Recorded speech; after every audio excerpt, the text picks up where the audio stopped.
Mike. Good morning, everybody. Thank you for joining us for the ACA Small Business Bootcamp and Resource Collective on July 31st. I can't believe it's already the end of July. Time is flying by. We are excited to be able to bring you this bootcamp session today. We could not do it without our community partners. They have been a vital resource in the execution of the bootcamp and the content and the expertise that we've been able to bring to the small businesses. The Small Business Bootcamp and Resource Collective is designed to help small businesses work through the COVID crisis and return stronger than ever. And it's been a statewide initiative with our community partners.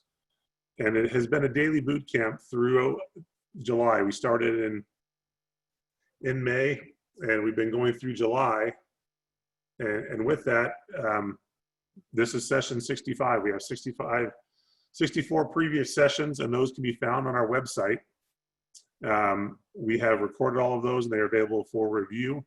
They're organized by week, and we will continue to do so. We are going to continue the boot camp in through August as well, but we are changing the cadence. Instead of Monday through Friday, we will be doing Tuesdays and Fridays, 9 a.m. boot camp sessions, and then 2 special sessions on August 10th, which is a Monday, and Monday, August 24th. Both those special sessions will be focused on PPP forgiveness and how to help you work through the forgiveness program as new legislation comes out, if it comes out, if new rulings come out, and or as you get to that point where you're filling out your forgiveness applications. So we've got an exciting month coming up of great content as well that we've got lined out, and that information will also be found on our Small Business Bootcamp website at azcommerce.com/smallbusinessbootcamp. So additionally, on that website, you can find our resource collective, and this is chock full of the great content that our community partners have provided, whether they're reopening guides or tools that you can print off and post in your location for your customers to see. And there's all kinds of great content. We even have links to many of the grants that different communities around the state are offering their residents. So we've got a great session today, and then next week we've got 2 great sessions of converting your offline business to thrive online and enriching your customer and employee relationships. So we are looking forward to those as well. So that's Tuesday, August 4th and Friday, August 7th. So just a quick update, a reminder, if you are still thinking about a PPP loan, the funding is still out there. There's still a lot of money available in that program. However, it ends on August 8th. So we're getting close to that program ending again. And the talk coming out of Washington is they'll potentially move that money into other programs. They may extend it a little bit more, but we're waiting to see how the legislation comes out in this next program that they're working on. With that, between the PPP and the EIDL loans, we've had over $11 billion injected into the Arizona economy. And if you have one of those loans, you can find more information about them if you need it at the websites of SBA.gov website. Additionally, we have some great programs at the ACA. We have our small business services. We've been hosting these webinars for the last 3 months. Our workforce division can help support small businesses looking to hire or train your employees. And then our Arizona MEP is our manufacturing extension partnership, and they can help support all things for manufacturers, from small to medium-sized manufacturers that want to grow, expand their business. Also want to give a quick reminder of Arizona's COVID-19 website, arizonatogether.org, for additional information on COVID-19. This is just a quick list. We've mentioned it before, of the guides and resources on our resource collective. Many of these guides can help you work through the COVID crisis and reopen your business, return stronger. They're great tools that our community partners have provided. So for additional Arizona business resources related to COVID-19, you can find those on our COVID-19 page at azcommerce.com. And with that, I want to introduce Stephanie Sims. She's the founder of Financeability. She is with us today, and we are really excited to have her presentation. And so, Stephanie, I'm going to turn the time over to you, let you share your screen and get started. As attendees, if you have questions, go ahead and use a question and answer box at the bottom of your screen. And I know Stephanie's willing to pause throughout her presentation as there's questions for different sections. So this is going to be a workshop. We want you to ask questions. So please participate in those questions. So thank you. Stephanie, it's all yours. Great. Thanks so much, Robert. And thanks to everyone for being here today. As Robert said, the goal is really for you to walk away with something you can do in your business. And so please don't hesitate to put any questions, anything that's not clear, or any ideas you have about how you've applied some of the things that we're talking about to your business, and share that with everyone who's joining us today. So as Robert mentioned, we're going to talk about finance as a growth strategy, which for a lot of people feels pretty strange. But before we jump into that, I just want to tell you a little bit about me. Robert mentioned my company, which is Financeability. Just to give you a flavor of my experience, I have worked as both an investment banker and as a founder inside of a company that was funded by both venture capitalists and angels. So I've seen the investment game from both sides. And while we are in unprecedented times right now, I will tell you that part of that really amazing, situation that we find ourselves in is that we have got so many resources that have been mobilized for you through groups like the ACA. And so I just want to say, while things are challenging right now, there are so many people out there, myself included, who really want to see small business succeed. So please don't hesitate to take advantage of the resources that are being offered to you. And while I'm talking a little bit about who I am, it would be great for me to get to know you a little more. So if you don't mind, I'd love to have you put in the chat maybe just your first name and the name of your business. And then I want you to think about this experience today in an investor mindset. And so I want you to start thinking about what would actually make today a big win for you. We're gonna spend, say, 35, 40 minutes together talking about finance, but what one thing might make that time a really good investment for you? So go ahead and put that in the chat as we're moving through. And again, don't hesitate if you've got questions along the way to put them in there, and I'll get to them as quickly as I can. So today we're going to talk about 3 main ways that finance can drive your business growth. And the first one is something I just mentioned, which is the more you learn about being a good investor in your own business, the more you'll be able to make good decisions going forward and to promote that business growth. So we're going to spend just a little time talking about that. The next element that we're going to talk about is we're going to talk about the fact that you need to use the right tools to manage your financials, and that's not your business bank account. It's not how much cash you have on hand. We're going to talk a little bit about the other tools that you need to have at your disposal to make those good decisions as you're growing your business. And then lastly, we're going to turn to something that a lot of people don't think about when they think about finance, which is story and connection. But we're going to look at how being able to tell your story and create a connection is actually going to create value both for you and your customers, and it's going to strengthen relationships that are going to ultimately lead to driving your business growth as well. So those are the 3 things we're going to cover. And I saw we had a couple of people who introduced themselves. So I see Tanya is here from Smart Firearms Training Devices. Welcome, Tanya. It's great to have you here. And I see Deb is here from the ADZ Doctor Marketing Agency. Okay, awesome. So that's great. And keep those coming. Keep telling me who's in the audience. I'd love to hear who you are and what it is that you want out of our session today. So let's keep rolling. And we're going to jump into this concept of being your own best investor. So you might have thought at some point in your business about taking on an angel investor, right? Or maybe you've even heard people who've taken on venture capital funding. One of the things you need to understand is that those kind of investors, those external investors, are actually looking for business owners who are great investors themselves. So how do you become a good investor in your own business? Well, the very first thing you have to do is you have to get over your number phobia. And I know for a lot of us, we started our business not because we loved the numbers, but because what we really wanted to do was help our clients or see something we were passionate about come into the world, right? We had a great idea for a solution and we wanted to see that come to life.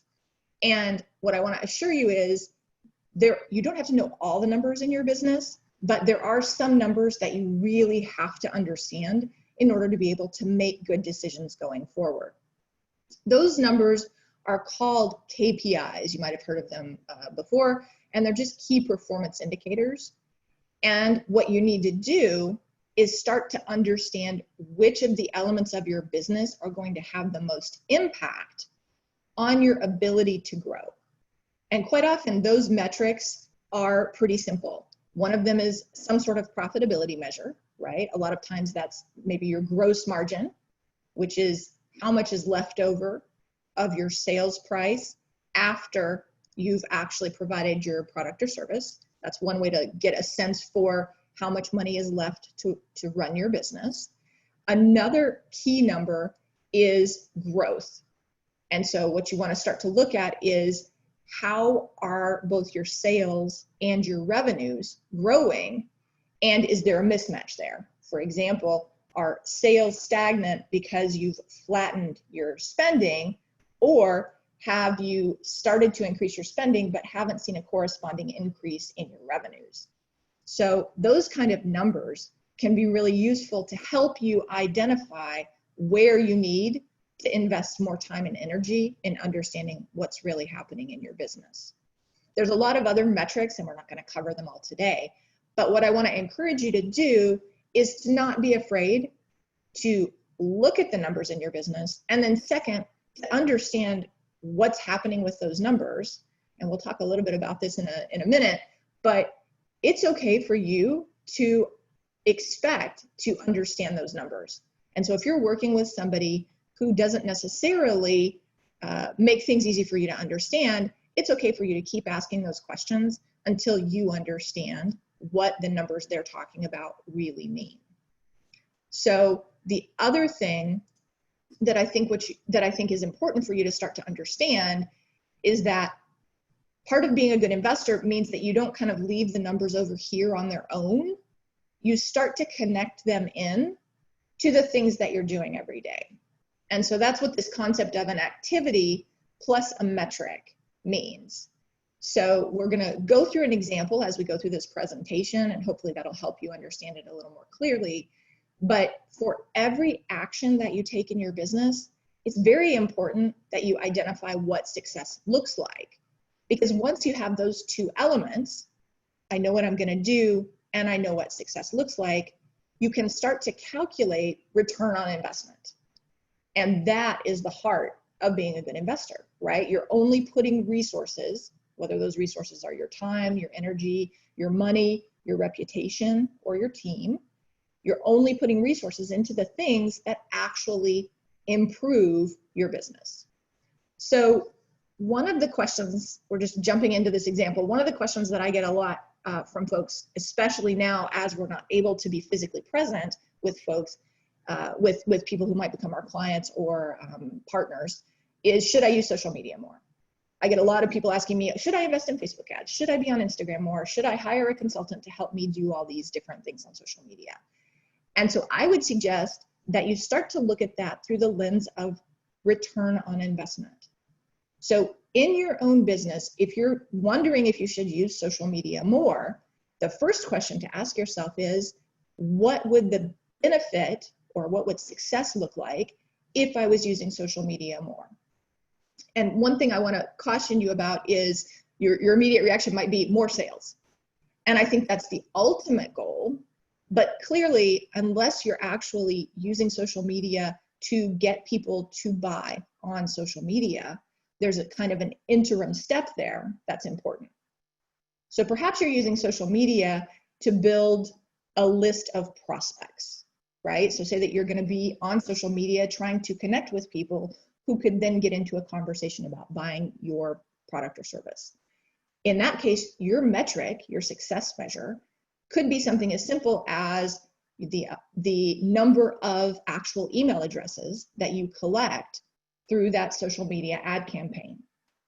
And so already you've got a clear metric, right? How many email addresses do I need to collect versus how much money am I actually going to spend on these ads? And if you start to look at those numbers, you can get a sense for whether or not a specific social media platform might be more attractive for you, or a specific type of campaign could be a better or a worse investment. So hopefully that gives you a sense of this notion of ROI. It doesn't have to be super complicated, but you always want to make sure that if you're going to do something in your business, you're very clear about what the success metric is, and then you can measure whether or not that's the best investment of your time and your money. So hopefully that makes sense. And how do you turn this into something you could take action on right away? So I'm trying to help you guys with something you could do immediately, which is what this short-term action step is, and then give you something to think about that you could work on your business a bit more long-term. So one way that you could already evaluate the ROI within your business is by simply downloading all of the transactions from your bank into an Excel spreadsheet or a Google Sheet, and just looking at each transaction and trying to identify what you got, what success you got for that particular expense. And this activity can be really enlightening, because sometimes you'll find that there are plenty of things that you're paying for that you don't really know what you're getting out of them. You might think you have to have them in your business, and so that's why they're there. But I would challenge you to really think deeply about what is that expense supposed to do for my business, and then is it really doing it? Because sometimes we can purchase something thinking it's going to provide leads or customers. You know, maybe we're paying for a certain kind of advertising thinking that's going to bring in a certain number of customers. But we have to be honest with ourselves, and if that's not working, then we need to take the investment we're making in that particular activity and transition it into something that's actually working. So you might try this exercise, and I believe it may be on the Resource Collective. There's a little worksheet that I created that you can use to do this. But if you're interested in that and you can't find it, feel free to reach out to me and I'm happy to share it with you. Longer term, how do you get better at being an investor in your business? Well, I mentioned this earlier. One is identifying those KPIs that really matter. Perhaps you're focused specifically on a new customer segment and you want to try a social media channel. Well, in that case, you're probably going to have one or two key performance indicators, KPIs, that are focused on that particular activity. And as you're looking at those, you want to monitor them pretty frequently, not just once a month. When you're trying something new, it's probably useful to look at weekly numbers to really understand if the things you thought were going to happen are really happening in the real world. And then the second thing you can do longer term, which I referred to, I think, before as well, is make sure that you are understanding why the numbers are what they are. I'd encourage you, if you're not already doing it, to get into a process of a monthly review of your financial statements with someone who really makes sense to you. So this could be your accountant or your bookkeeper, but if they're not giving you that kind of information you need, you might ask them more pointed questions or consider bringing on somebody who does speak your language when it comes to the financial aspects of your business. So, do we have any questions around how to be a good investor in your business? Because this is kind of the foundation of everything else we're going to talk about today. And I see Leslie with Growth Partners is here as well. So great to have you here, Leslie. And I'm not seeing any other questions. So maybe we'll just keep rolling. I did see, hang on a second, I think I saw a couple of things in the chat. I did see a couple of people put up what would make today a win for them. So Deb says that she wants to understand how to use finance and get some resources to support small business clients in the opportunity zones. Okay, awesome. And Tanya says she's looking for an investor and a mentor. Terrific. Okay, great. So we'll see what we can do to make sure that we get you guys connected with those resources. And of course, dig into anything that we're talking about and let us know. Perfect. Well, if I could click, there we go. So we understand that we need to be a good investor, and we understand that we need to get this data. But one of the main things I see small business owners do that really gets in their way is that they make decisions about what to do in their business based on how much cash they have in the bank. So when they're ready, for example, to make a new purchase, the first thing they check is, do I have the money to do it? They're not thinking about, is this the right investment and what are my success metrics for making this investment? They're just thinking, can I afford it? And so I want to share this graphic here, and hopefully everyone can see it. There's a lot of reasons that small businesses fail, but far and away, the biggest reason is because of cash flow problems. Now, what I want to point out is that a lot of people feel like sales solves all of this, right? If I could just sell more, then that's going to solve my cash problem. And the problem is that may not be the case, particularly if you're in a product business, because in a product business, quite often, you have a disconnect between what you have to invest to build your product, which happens before you can even sell it. And so even if you're selling something, the problem is you may still be cash constrained because you've already invested heavily in building that product before you've sold it. So I don't want you to fall into the trap of thinking, well, I don't have to worry about managing my cash flow because I'm just going to keep selling and my sales continue to grow. You still want to understand when you're making decisions about how to invest your money that you're doing it based on the expected success. And then you want to understand, do I have enough cash to make this investment right now? So hopefully that helps you kind of separate those two pieces. And instead of going directly to, can I afford it? Which is an important question. The first question you want to be asking is, what does this do for my business? What does success look like? And do I believe it's possible by making this investment? And then the second question is really, okay, can I afford it? And then if I can't, perhaps you do have other ways to make that possible, whether that's through a financing arrangement, through a line of credit at your bank, or even through perhaps an investor who might provide some capital. So this whole idea of getting out of managing your business from your bank account can feel really challenging because we all have habits, right? We're all used to doing things a certain way. And so what I'd love to do is have you think through how this might apply to using social media more, right? So let's say that you've decided you want to run a social media campaign that's going to bring in prospects, kind of like we talked about earlier. And you know that your success metric is, say, 100 prospects off this social media campaign. But the social media campaign is going to cost $1,000. Okay? So that means it's going to cost you $10 per prospect, right? So 1,000 for the cost of the campaign divided by 100 prospects that you would get. It's going to cost you $10 per prospect to actually consider this campaign a success. So you've understood the first piece. And now the second question is, do I have the $1,000 to invest in this social media campaign? And the place where you want to nuance that question is not just, do I have the $1,000 to invest in that social media campaign, but is this particular social media campaign the most important thing I could be putting that $1,000 into right now?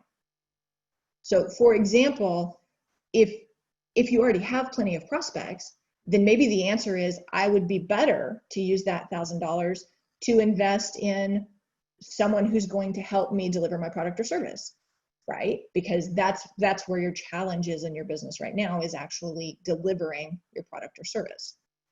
And so I want to really encourage you to be a little more nuanced and a little more critical of your own thought processes, and not just ask yourself, hey, can I afford this? But is this the best use of the cash I have on hand? And is this particular thing worth perhaps looking for additional capital through a line of credit or an investor?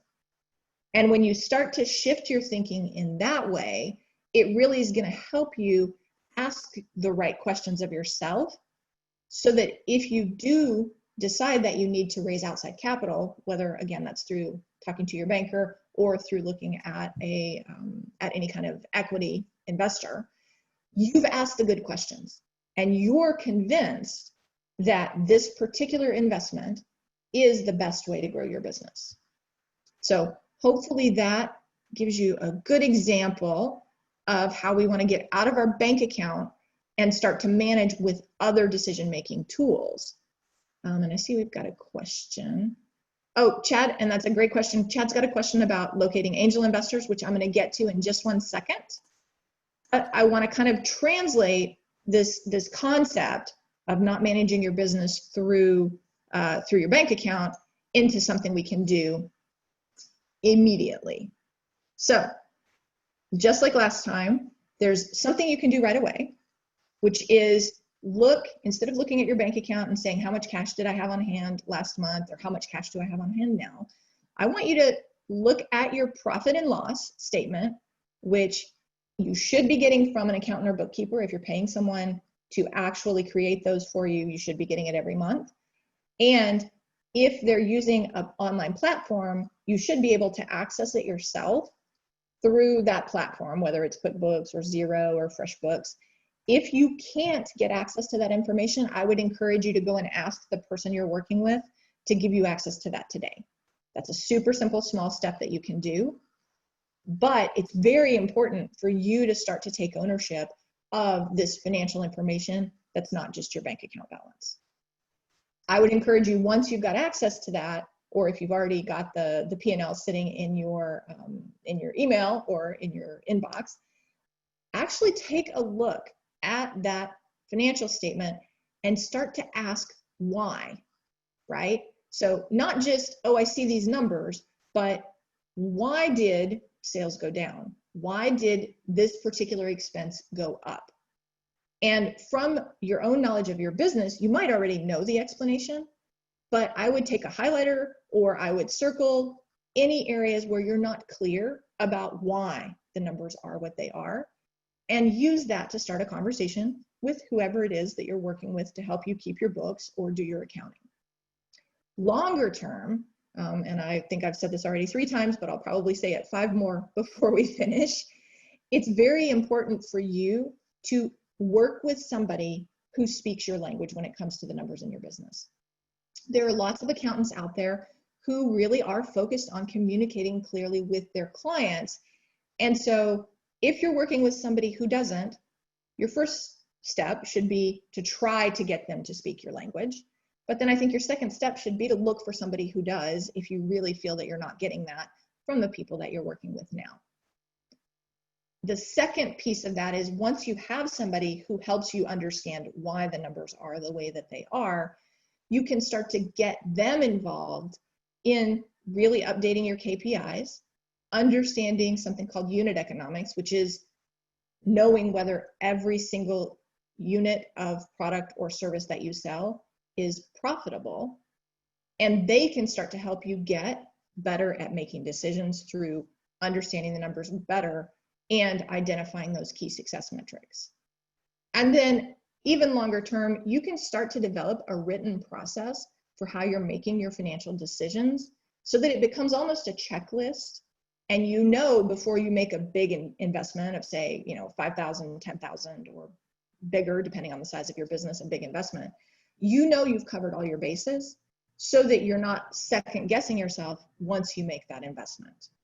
By the way, this is what a lot of large companies do, not advocating that it becomes so bureaucratic that you can't move without checking a box, but it is really valuable sometimes on the big decisions to know that you've covered all your bases.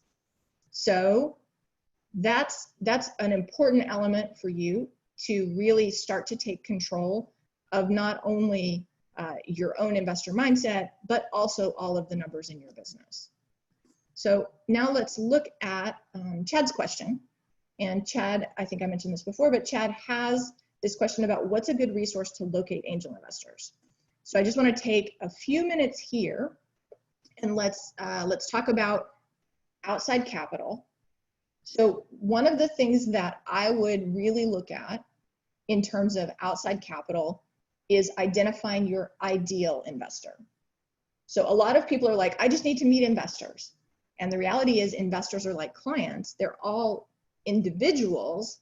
And what you need to do is identify the ones who are the best fit for you. So Chad, as you're starting to think about angel investors, I would start to focus on who your ideal investor would be first. And then there are several resources that you can use to locate your ideal investor. One of them is Crunchbase. There's a lot of institutional investors on there as well, venture capitalists, folks like that. But Crunchbase can help you get a lot of data about what people have invested in the past and about what their activities are, if they've been a founder of another kind of business that might be in your space, if they are part of a board or a founding team that might be a competitor, or that again might give them some unique experience or value to your company. So I think Crunchbase is a good place to start. I think that AngelList is also an interesting place. It's not as easy to use as it used to be, but it's definitely worth investigating. That's angel.co, and Crunchbase is just crunchbase.com. I think the other thing that I've seen people have success with is once you've identified that ideal angel investor, quite often you can use LinkedIn to find folks that fit that profile.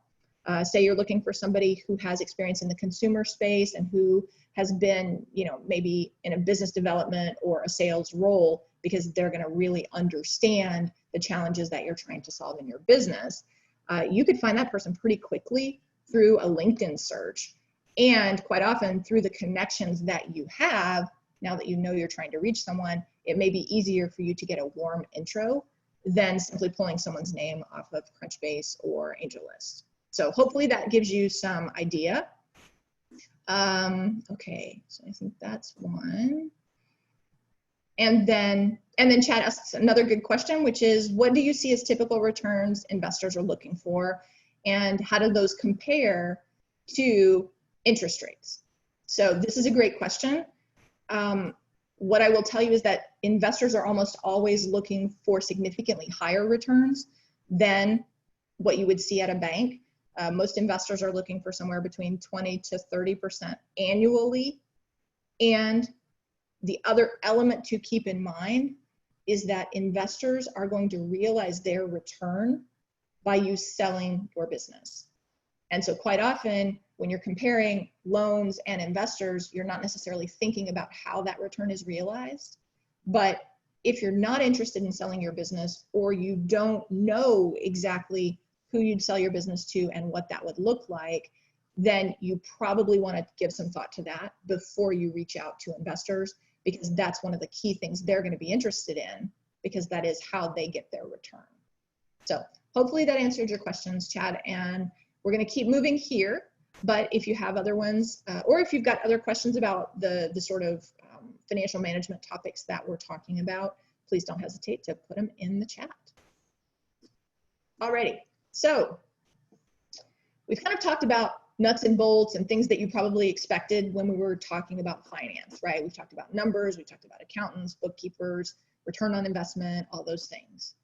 Now we're going to talk about something that a lot of people don't think has anything to do with finance, and that's stories. And the reason that this is so important is because the reality is your business has an economic story, which is what the numbers and the things we've already spoken about tell, but your business also has sort of a personal and a very human story. And it's when you can weave those two pieces together that you really start to grow your business in a way that feels authentic and also feels like, I can't say it's easy, but feels maybe a little bit less difficult. So how do you use your story to connect? There's really two main things that your story is going to help you do that's going to help you grow your business. By sharing your experiences that could benefit other people, you're going to create value. And when you start to create value, then there's the opportunity for a value exchange, right? If people see value in what you're doing, then they may be willing to provide you with time and ultimately get connected with you in their business and become your client. So thinking about how you might share your experience in a way that's going to benefit other people is a really important process in understanding how you create value. If you're in a service business, for example, this is you leveraging what you know to help your clients, right? That's how you create value. You may not always think of it as telling a story, but the reality is that taking what you've learned and helping others see how it applies to them is the heart of a really solid service business. So I want you to start to think about that in a broader perspective. And I'm going to give you an example in just a minute where you'll kind of see how this all ties together. But sharing your own experiences, and they don't always have to be good, sharing your own experiences can be really beneficial in creating value, but it can also be really effective in getting people, the right people, to connect with you because of the personality of your business, right? Ultimately, business is human to human, right? Whether you're trying to sell into a big corporation or you're trying to sell to an individual, they have to believe that you as a person and you as a business are out there trying to help them. So sharing those experiences, sharing your story is a really important aspect of that, particularly as we move into a phase where we're not just going to have these random connections at a networking event and bump into somebody who might really be a customer. So keep that in mind, that you want to get into this mode of being a little bit more willing to share your stories, both good and bad. I think the second element of this stories as connective tissue that's important is that when you share, it also encourages other people to share their stories. And that's the way that you start to build a relationship. And again, a lot of the most valuable relationships that you have probably didn't start out with you trying to sell something or with them trying to sell you something. They started out as a genuine connection. And from there, you both found ways to help each other. And so as you start to share more, you also encourage other people to share more, and you start to build not only solid relationships on an individual level, but you start to build a community around your business. And that can lead to all kinds of amazing benefits, whether that's getting referrals, getting introductions to people who you would never have even targeted as clients, whether that's being able to run a crowdfunding campaign because you have this community of support that really wants to see you succeed, whether that's other people sharing your information on social media or with their friends in a conversation. All of those benefits accrue because of the fact that you're willing to share your story and you're willing to listen to other people's stories in an authentic way. So as we start to wind down this sort of example that we've used, which is, should I use social media more? Let's say that you were going to run this campaign to try to get these 100 prospects into your business. One of the questions you might start to ask yourself is, okay, if I'm going to invest $1,000 in some sort of campaign, what's the right platform and what should I do? And how do I, what do I talk about? What does that look like?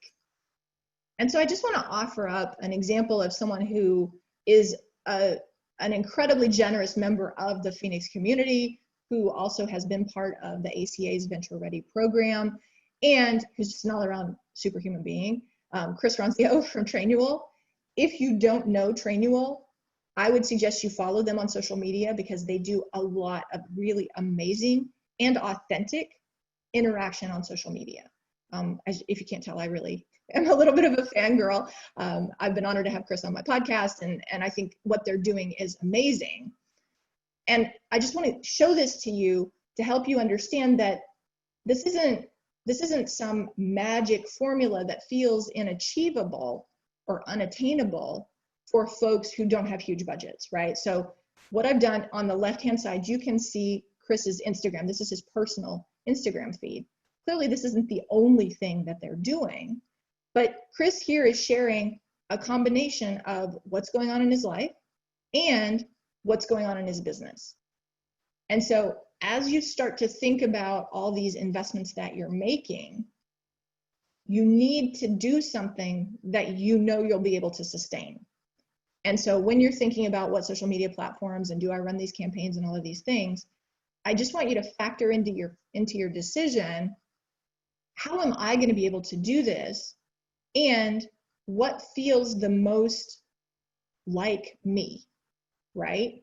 So look out at Chris and others who you might admire, people who you think are really doing a good job and whose businesses you love, and just take their example, see how they're doing these things, and test them out before you decide, oh my gosh, I need to run huge campaigns on Facebook, Instagram, LinkedIn, whatever it is. Try it, see how it feels for you, and then slowly increase the amount of investment that you're making, right? Because if you've been in business for pretty much any length of time, and we've all seen this through the pandemic anyway, nothing is a magic bullet, right? Nothing is going to magically overnight revolutionize your business. It's all about taking those small steps.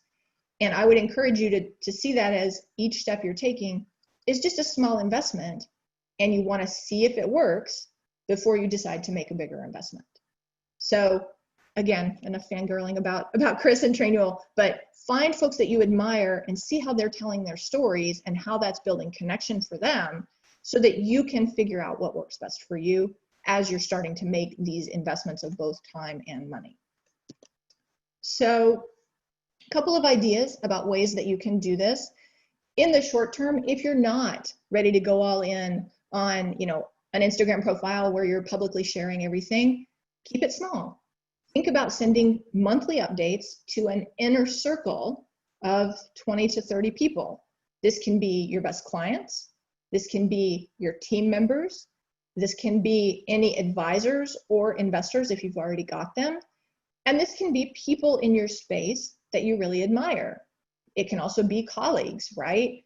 Maybe it's folks who are in complementary businesses that you've partnered with in the past.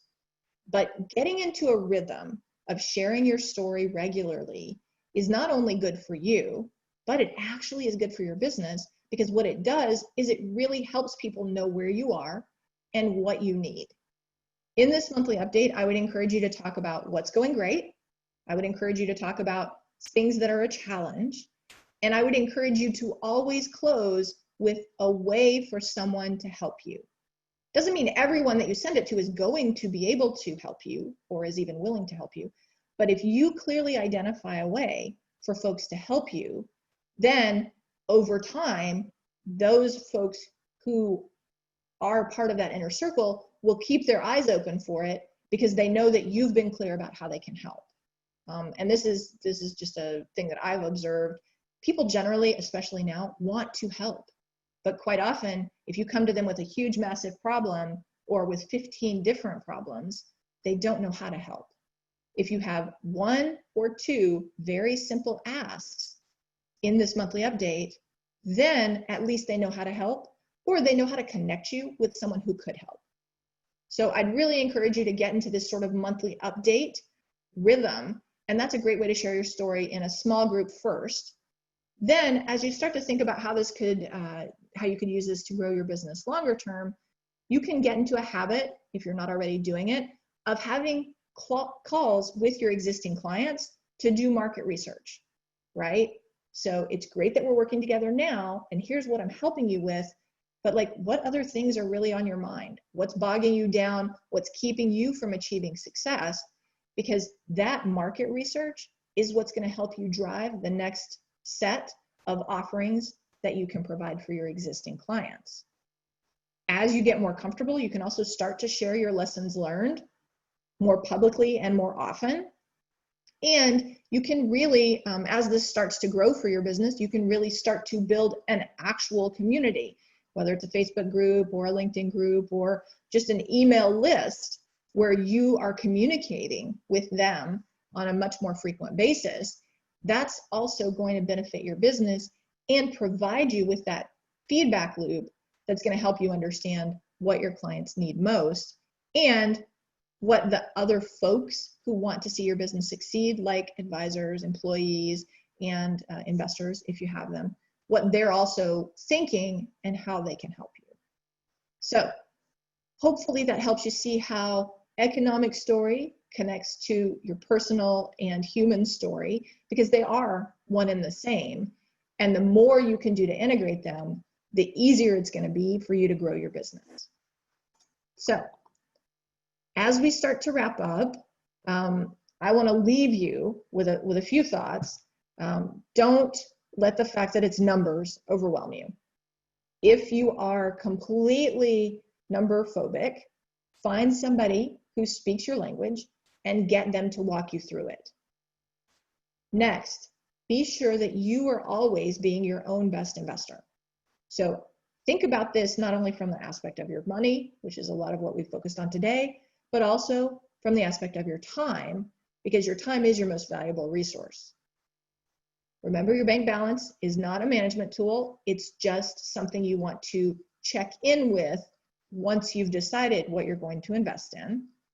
And then the last, be sure that you're out there sharing what's going on in your business in a way that you feel comfortable with, but so that allows you to build that community and to get that feedback that's going to be essential for moving your business forward, both by bringing you new customers, but also by allowing you to innovate and provide new offerings. So that's all I've got for right now. If you guys wouldn't mind to tell me in the chat, did you get your time's worth? This is a question I ask a lot of folks. We often ask, did you get your money's worth? But the truth is, your time is an equally, if not more, valuable investment. And so I'd love to know, did you get your time's worth today? And I see we've got a couple of things in the chat. I see, oh good, and I think that Rachel joined us as well. And so thanks, Rachel, for being here. I'm glad that it was useful. I think we had a couple of folks who had not really questions, but who had a couple of objectives, right? Deb, you were talking about you wanted to support some small biz clients in the opportunity zones. And Tanya, you were looking for an investor. So do you guys have any other questions about that? Awesome. I see some yeses, so that's good to know that this was useful. Thanks, Marcy, for being here. And if you guys do have more questions, part of what I do is educate business owners. And so please feel free to connect with me. I'm on LinkedIn. That's probably the easiest place. Or if you can't remember or can't find me on LinkedIn, you can also find me at stephaniesims.com. I would love to hear what challenges you're facing. And if there are other questions you've got about finance, I want to be sure that I'm doing everything I can to address them. So don't hesitate to hit me up. Okay. All right, Stephanie, Chad has a nice comment in the question and answer. It's not a question, but he did comment there. I think the session will lend comfort and confidence to very small business owners unaccustomed to accounting. So thank you, Chad, for that comment. Yeah, thanks so much, Chad. And then it looks like we have, I'm going to go ahead and stop sharing my screen because it looks like we've got a couple of other things in the chat. And I'll turn it over to you, Robert. I don't know if you guys have any other questions you'd like to be sure that we address before we leave today. But yeah, thanks everyone for being here, and I'm glad that it was a good use of your time. That's my goal. We did have some questions come up, and one of them, you did talk about it, but one was asking about investors and mentors. Someone wanted an investor who would also be a mentor. If you're also just looking for mentors, there's a lot of companies. Stephanie's one. That's what she does in her business, is help guide businesses. And for those businesses that are really tight on expenses right now, if you reach out to me, I can connect you with a number of different mentoring / counseling options that are out there for no cost to businesses. I work closely with a number of them through the Small Business Development Centers and through SCORE, and they're federally funded programs that with high quality counselors as well.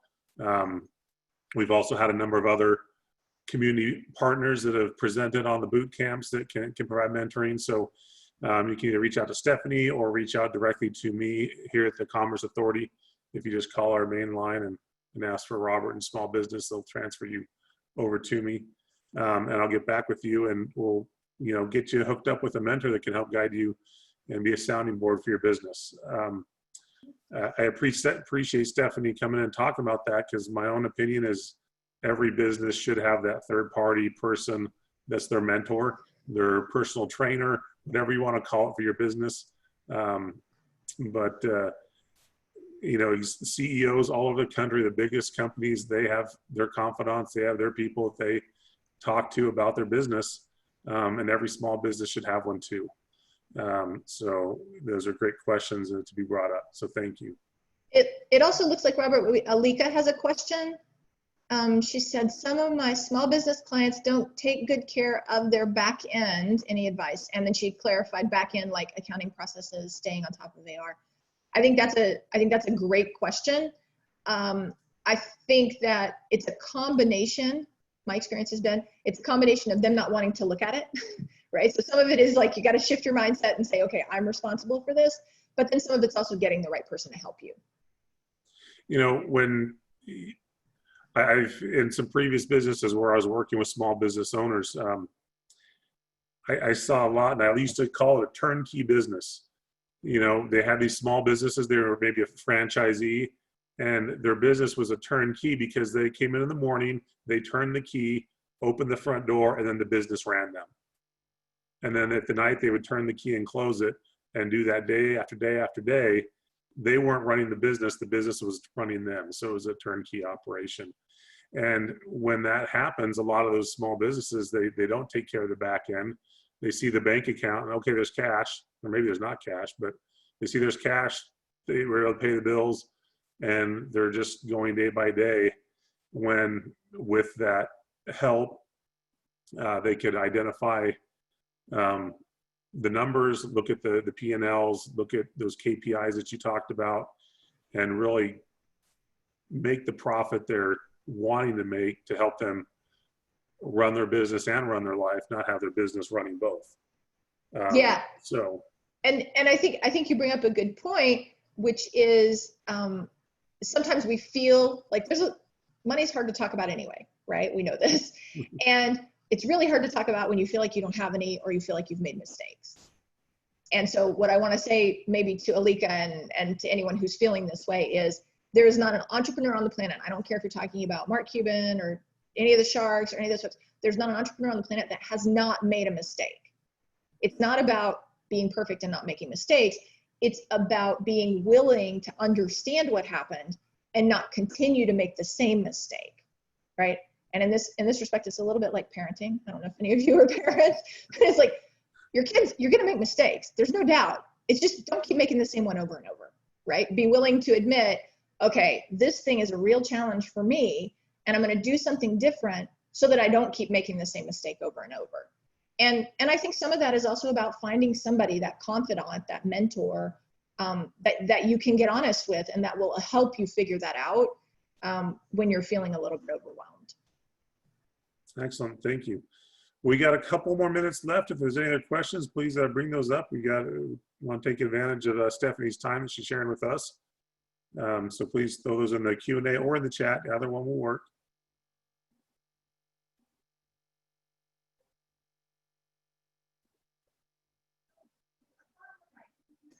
I couldn't have been that thorough. Come on, there's got to be a question.